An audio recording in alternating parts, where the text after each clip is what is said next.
How to use Microsoft Teams step by step. Hi guys, welcome to our channel. Let's begin. In this video, I will guide you step by step on how you can use Microsoft Teams. The first thing you want to do is download and install the Microsoft Teams app on your device, whether it is PC or laptop. Now, you want to open up any web browser, then search for download Microsoft Teams. Then you want to click on the very first website that you can see. Once you are on this website, you want to click on the option of download app for desktop. Once you click on this, you have two options, Team for home and Teams for work or school. Click on whichever you want. If you select work or school, you will require the ID provided by your office or your school.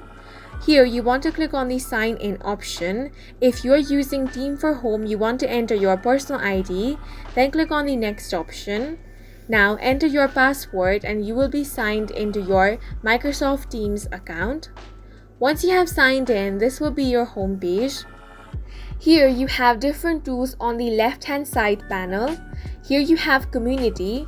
With community, you can bond with others over shared interest, share news and engage in discussions, create posts, plan events, and more. You can get started using the mobile application of Teams. Next option you have is chats.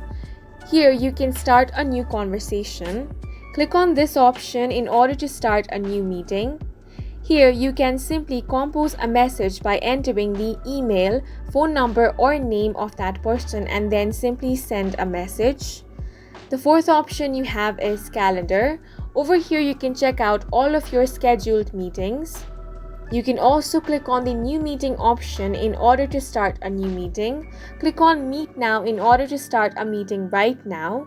You can also join with an ID.